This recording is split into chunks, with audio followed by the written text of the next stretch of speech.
नमस्कार दोस्तों, मेरा नाम अभिषेक है। आप देख रहे हैं आपका अपना चैनल सेटलमेंट टीवी। अगर अभी तक आपने चैनल को सब्सक्राइब नहीं किया तो नीचे आपको सब्सक्राइब बटन दिखाई दे रहा होगा, उसको प्रेस कर लीजिएगा। उसके बगल में एक बेल आइकन भी होता है, उसको भी प्रेस कीजिएगा, जिससे कि मैं कोई भी वीडियो डालूं सबसे पहले नोटिफिकेशन आपके पास पहुंच जाए। दोस्तों, आज की इस वीडियो में मैं आपको बताने वाला हूं फ्रॉड लोन ऐप्स हैरेसमेंट के संबंध में एक बहुत ही जरूरी बात। जी हाँ, अगर आपको कोई भी फर्जी लोन एप्लीकेशन हैरेसमेंट कर रही है, परेशान कर रही है, आपने किसी भी फर्जी लोन एप्लीकेशन को बिना जांचे परखे यूं ही इंस्टॉल कर लिया था, आपको पता नहीं था कि एप्लीकेशन फर्जी है, तो ये वीडियो आपके लिए बहुत महत्वपूर्ण साबित होने वाली है। और मैं जितनी भी एप्लीकेशंस की बात कर रहा हूँ यहाँ पर, ये सभी फर्जी लोन एप्लीकेशंस की कर रहा हूँ, कोई जेन्युइन आरबीआई रजिस्टर्ड एनबीएफसी या बैंक की किसी एप्लीकेशन की बात नहीं कर रहा हूँ। ठीक है, तो केवल फर्जी लोन एप्लीकेशन जो कि 7 दिन का लोन प्रोवाइड कराती हैं, जिनका लोन सिविल में शो नहीं होता है और जो कि लोगों को कॉन्टैक्ट लिस्ट के नाम पे काफ़ी ज़्यादा हैरेस करती हैं, तो उन्हीं एप्लीकेशंस की मैं बात करने वाला हूं। तो वीडियो में बिल्कुल एंड तक बने रहिएगा अगर आप प्रॉपर जानकारी चाहते हैं। दोस्तों, गंदे फोटो या वीडियो ये वायरल करने की धमकी देते हैं आपके कॉन्टैक्ट लिस्ट में, तो अगर आपको ऐसी कोई धमकी प्राप्त हो रही है तो भी इस वीडियो को बिल्कुल एंड तक वॉच करते रहिएगा। आपको बहुत ही बढ़िया मैं बात बताने वाला हूँ इस वीडियो में, मतलब आपकी टेंशन बिल्कुल ख़त्म हो जाएगी। बचने का तरीका भी मैं आपको बता दूंगा, जो कि 100% वर्किंग है। और आप यकीन मानिए, इस तरीके का यूज़ करके हमारे बहुत सारे सब्सक्राइबर्स जो है इनके ट्रैप से बाहर निकल चुके हैं। तो सबसे पहले मैं आपको बता दूं कि कौन सी लोन एप्लीकेशन फर्जी होती हैं, जिनका लोन सिविल में शो नहीं होता है, जो कि 7 दिन का लोन प्रोवाइड कराती हैं, मतलब 7 दिन या हो सकता है ज़्यादा भी प्रोवाइड कराती हूँ आजकल, 10 दिन। तो ये सभी जो बहुत ही छोटे स्मॉल टेन्योर पर लोन प्रोवाइड कराती हैं, ये सभी फर्जी लोन एप्लीकेशन होती हैं।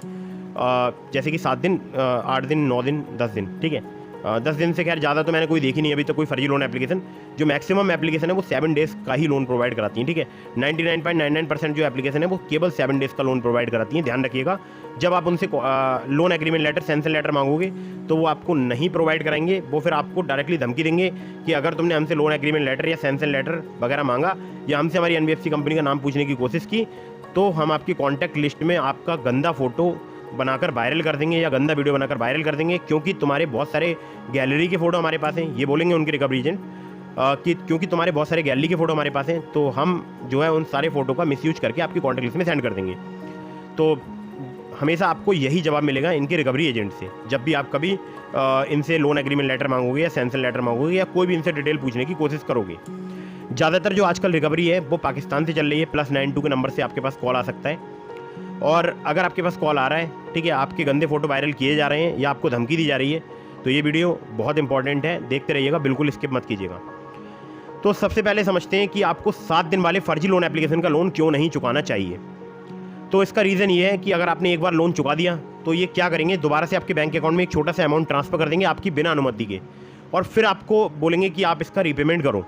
या फिर अगर आपने इनका लोन एक बार चुका दिया तो ये बोलेंगे कि हमारे पास कोई भी आपका अमाउंट प्राप्त नहीं हुआ है, हम आपको एक नंबर भेज रहे हैं, इस नंबर पे आप जी पे कर दो या फ़ोन पे कर दो, हम आपको एक लिंक भेज रहे हैं, इस लिंक पर आप पे कर दो। तो ये ऐसे करके आपको काफ़ी हैरेसमेंट करेंगे, काफ़ी परेशान करेंगे। अगर आपने इनका लोन एक बार भी चुका दिया, ये दोबारा से फिर आपके पास कॉल करेंगे, आपसे और ज़्यादा रुपये की डिमांड करेंगे। हो सकता है आपके बैंक अकाउंट में कुछ भी पैसा ट्रांसफ़र ना किया जाए, फिर भी आपसे रीपेमेंट की ये डिमांड कर सकते हैं। ठीक है, या आपने केवल इनका ऐप इंस्टॉल किया हो और वहाँ पर कुछ बेसिक डिटेल्स प्रोवाइड कराई हो, लोन अप्लाई ना किया हो, तब भी आपसे रीपेमेंट की डिमांड कर सकते हैं, क्योंकि आपकी कॉन्टैक्ट लिस्ट इनके पास पहुँच जाती है और आपने लॉगिन तो किया ही होता है अपने नंबर से, तो आपका नंबर भी पहुँच जाता है और आपकी पूरी कॉन्टैक्ट लिस्ट इनके पास सेव हो जाती है इनके सिस्टम में, या जो अपने पास कहीं हार्ड ड्राइव में या कहीं पर भी सेव कर लेते हैं। और उसके बाद उसी के नाम पर ही आपको धमकाते हैं कि अगर तुमने हमारे कहने से इतने रुपये नहीं दिए तो आपका जो है गंदा फोटो बनाऊंगा और आपकी कॉन्टैक्ट लिस्ट में वायरल कर दूंगा। गंदे का मतलब आप समझ रहे होगे, बहुत ही वल्गर टाइप। ठीक है, तो बचने का तरीका क्या है? तो बचने का तरीका है, पहले तो इनको पेमेंट करना कर दो बंद, बिल्कुल 1 रुपये भी पेमेंट मत करना, और अगर आपने कर दिया है तो भूल से आगे पेमेंट मत करना। ठीक है, और अगर आप ये वीडियो देख रहे हैं और हो सकता है आपकी रीपेमेंट डेट कल है या हो सकता है आज ही है, तो बिल्कुल पेमेंट करने की ज़रूरत नहीं है। तरीका मैं आपको निकलने का इनसे बाहर बता देता हूँ। ठीक है, मतलब बाहर निकलने का तरीका बता देता हूँ। तो सबसे पहले जैसे ही आपको हैरेस करना स्टार्ट करें, आपको नियर बाई पुलिस स्टेशन में जाना है, या आपको ऑनलाइन साइबर क्राइम पोर्टल में, या आपके नियर बाई कोई साइबर क्राइम पुलिस स्टेशन है। बहुत सारे ज़िले में जिला मुख्यालय पर होता है साइबर क्राइम पुलिस स्टेशन, यानी एसएसपी ऑफिस में, तो आप वहाँ पर जाइए, संपर्क कर लीजिए। ठीक है, और उनको बता दीजिए कि मेरे साथ एक फ्रॉड हो गया है, मैंने धोखे से एक ऐप को इंस्टॉल कर लिया था, मुझे नहीं पता था कि एप्लीकेशन फ्रॉड है, फर्जी है, अब वो मुझे ब्लैकमेल कर रहे हैं, हैरेसमेंट कर रहे हैं। ठीक है, आपको सिंपल ये बात बतानी है, और मेरा आधार कार्ड पैन कार्ड भी उन्होंने ले रखा है, और मुझे डर है कि वो लोग मेरे आधार कार्ड पैन कार्ड का मिसयूज कर सकते हैं। तो ये एक फॉर्मेट है, इसी फॉर्मेट में आप जो है एक पुलिस कंप्लेंट जो है रजिस्टर कराना। ठीक है, तो अगर आपकी नियर बाई कोई साइबर क्राइम पुलिस स्टेशन है तो आसानी से आपकी पुलिस कंप्लेंट रजिस्टर की जा सकती है, क्योंकि वो लोग जानते हैं उनके पास ऐसे केसेस आते रहते हैं और उनको समझाया भी जाता है, इसी बात की ट्रेनिंग भी दी जाती है। अब अगर आपके पास कोई साइबर क्राइम पुलिस स्टेशन नहीं है तो कोई आपके पास कोई ऐसा ही नियर बाई कोई पुलिस स्टेशन है तो आप वहाँ पर भी जाकर पुलिस कंप्लेंट करा सकते हैं। तो जब आप वहाँ पर जाएंगे तो हो सकता है आपकी कंप्लेंट वहाँ पर ना लिखी जाए, ठीक है। ऐसा बहुत सारे हमारे सब्सक्राइबर्स को फेस करना पड़ रहा है। तो आप बैठकर अपनी पूरी बात उनको बताइए कि सर मेरे साथ में प्रॉब्लम हुई है और बात यह है कि जो एप्लीकेशन मैंने इंस्टॉल की थी ये कोई एनबीएफसी या बैंक के बिहाफ पर वर्क नहीं करती है। भारत में लोन प्रदाता कोई भी एप्लीकेशन अगर वर्क करेगी उसको एनबीएफसी या बैंक से रजिस्टर्ड होना जरूरी है, ठीक है। तो आपको ये बात समझानी है और बहुत ही मतलब शालीनता के साथ आप बात करें जो भी अधिकारी हो वहाँ पर। फिर भी अगर आपकी पुलिस कंप्लेंट नहीं लिखी जाती है तो आप उनसे जो सीनियर ऑफिसर हैं उनसे कांटेक्ट कर सकते हैं। और ध्यान रखिएगा कि आपको बिल्कुल भी बहस नहीं करनी है किसी से भी, ठीक है। अगर आपकी कंप्लेंट नहीं रजिस्टर की जाती है तो आप उनसे जो सीनियर ऑफिसर हैं उनसे आप कांटेक्ट कीजिएगा। आपको ये बात ध्यान रखनी है कि आपको अपनी पुलिस कंप्लेंट जरूर रजिस्टर करानी है। और ऐसा नहीं कि आपने एक एप्लीकेशन दी और उन्होंने एप्लीकेशन आप रख ली आपकी एप्लीकेशन और आपको कोई रिसीविंग ना दी, ठीक है। बाकायदा मोहर लगवा के रिसीविंग अपने पास जरूर लीजिएगा। उस थाने की मोहर लगवा के रिसीविंग अपने पास आपको जरूर लेनी है। तो जो आपके साथ जो भी घटना घटित हो रही है वो आप पूरी एज इट इज़ जो है पुलिस कंप्लेंट में रजिस्टर करा दीजिएगा, मतलब शॉर्ट में या अगर आप पूरा डिटेल में बताना चाहते हैं या डिटेल में आपसे पुलिसकर्मी मांगते हैं, डिटेल में आप ज़्यादा बेटर रहेगा अगर आप कंप्लेंट रजिस्टर कराते हैं तो, ठीक है।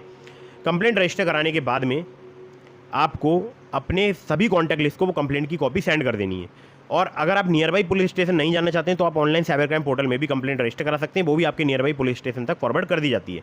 ऑनलाइन साइबर क्राइम पोर्टल का लिंक मैं आपको डिस्क्रिप्शन में प्रोवाइड करा रहा हूँ, ठीक है। तो जो आप कंप्लेंट में नंबर रजिस्टर्ड कराएंगे वो आपको विशेष ध्यान रखना है कि वो नंबर कोई दूसरा होना चाहिए। जिस नंबर से आपने लोन लिया वो नंबर नहीं होना चाहिए। अब ये क्यों नहीं होना चाहिए ये मैं आपको आगे बताऊँगा। तो पहले आप जैसे ही वो कंप्लेंट रजिस्टर कराएं सबसे पहले अपने पूरे कॉन्टैक्ट लिस्ट में सूचित कर दें कि मैंने पुलिस कंप्लेंट रजिस्टर करा दी। अब चाहे वो व्हाट्सएप का आप स्टेटस लगाएं या आप इंस्टाग्राम के थ्रू जो है बता दें लोगों के लिए, मतलब कोई भी तरीका हो, व्हाट्सएप पर 1 बाय 1 मैसेज कर दें उस कंप्लेंट की कॉपी और बता दें कि मेरा फ़ोन जो है हैक हो गया है, मेरे फ़ोन का एक्सेस जो है किसी फ्रॉड ने ले रखा है जो कि मुझे ब्लैकमेल कर रहा है, हैरेसमेंट कर रहा है। इसकी कंप्लेंट मैंने रजिस्टर करा दी। अगर आपके पास कोई भी कॉल आता है तो उसको इग्नोर कीजिएगा, ब्लॉक कीजिएगा, ठीक है। सिंपल आपको यही कहना है, सारे कॉन्टैक्ट लिस्ट को बता देना है। इसके बाद आपको अपना जो नंबर है उसको करना है स्विच ऑफ और अपना व्हाट्सएप को करना है बंद। जो बंद करना है आपको वो करना है परमानेंट, कम से कम 25 दिनों के लिए।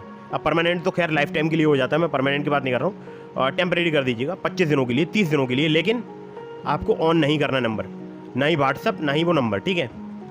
कुछ अर्जेंट इमरजेंसी सिचुएशन हो, कोई ओटीपी वगैरह की जरूरत हो तो 1 आध मिनट के लिए आप ऑन कर सकते हैं नंबर ओटीपी लेने के लिए।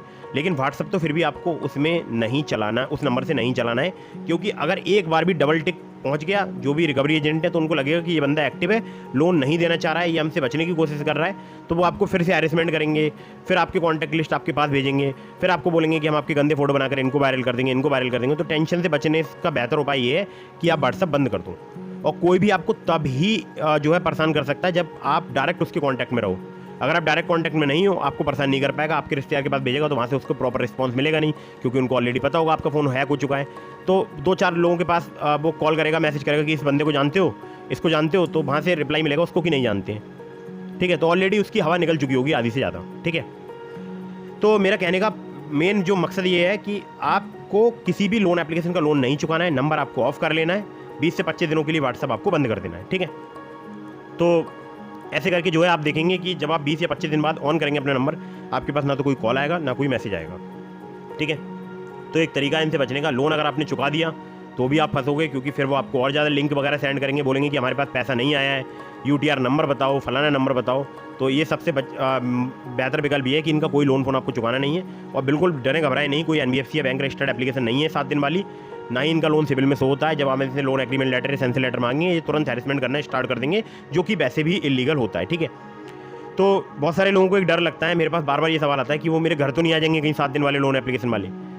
तो अगर ये इतने ही अच्छे होते तो ये आपको लोन एग्रीमेंट लेटर प्रोवाइड ना कराते, सेंसर लेटर प्रोवाइड ना कराते। वैसे अभी तक तो मैंने किसी को देखा नहीं है कि किसी घर पर कोई ये फर्जी लोन एप्लीकेशन वाला आया हो, अभी तक नहीं देखा मैंने। अभी तक मेरी नज़र में कोई भी ऐसा एक सिंगल पर्सन भी नहीं आया है जिसने ये बात बोली हो कि मेरे घर पे फर्जी लोन एप्लीकेशन वाले आ चुके हैं, ठीक है। तो आपको ध्यान रखना है, आपको इनका लोन नहीं चुकाना है, और जैसे मैंने आपको बताया वही आपको सारे स्टेप फॉलो करने हैं, ठीक है। तो उम्मीद करता हूँ आपको वीडियो पसंद आई होगी। और आजकल तो मैं आपको कुछ नाम बता देता हूँ जो कि एप्लीकेशन बिल्कुल फर्जी हैं, आजकल बड़ा ट्रेंड कर रही हैं, ठीक है। जैसे एक हो गई कूदाना क्रेडिट, ठीक है। इसके अलावा switch my loan, loan cash app, इसके अलावा पायनियर कुछ फाइनेंस करके एक आ चुकी है, और टैप मनी, ठीक है। और इसके अलावा कैश एस, ठीक है, और भी हैं एप्लीकेशन, तो आपको बचकर रहना है इन सभी एप्लीकेशन से। और ध्यान रखिएगा, आप जब भी आप लोन अप्लाई करें तो हमेशा NBFC या बैंक रजिस्टर्ड लोन एप्लीकेशन से ही लोन अप्लाई करें। और मैंने बहुत सारी एप्लीकेशन के लिंक आपको डिस्क्रिप्शन में प्रोवाइड करा दिए हैं, जैसे ट्रू बैलेंस, ब्रांच, नाबी, पॉकेटली, मनी व्यू, ठीक है। तो आप वहाँ से चाहे वहाँ से अप्लाई करके देख सकते हैं, लेकिन टर्म्स एंड कंडीशन वगैरह जरूर ध्यान से पढ़ लीजिएगा। और अगर आप मुझसे कॉन्टैक्ट करना चाहते हैं तो मुझे इंस्टाग्राम पर फॉलो करके DM के माध्यम से अपने सवालों के जवाब ले सकते हैं। अगर आप मुझसे कॉल पर बात करना चाहते हैं तो इसके लिए आपको चैनल की मेंबरशिप ज्वाइन करनी है। ज्वाइन बटन पर क्लिक करके और डायरेक्टली मैं आपसे कॉल पर बात करूँगा, ठीक है। तो वीडियो को कर दीजिएगा लाइक, चैनल को कर दीजिए सब्सक्राइब। मिलता हूँ फिर किसी इंटरेस्टिंग वीडियो में, फिर किसी इंटरेस्टिंग टॉपिक के साथ। तब तक के लिए जय हिंद, वंदे मातरम।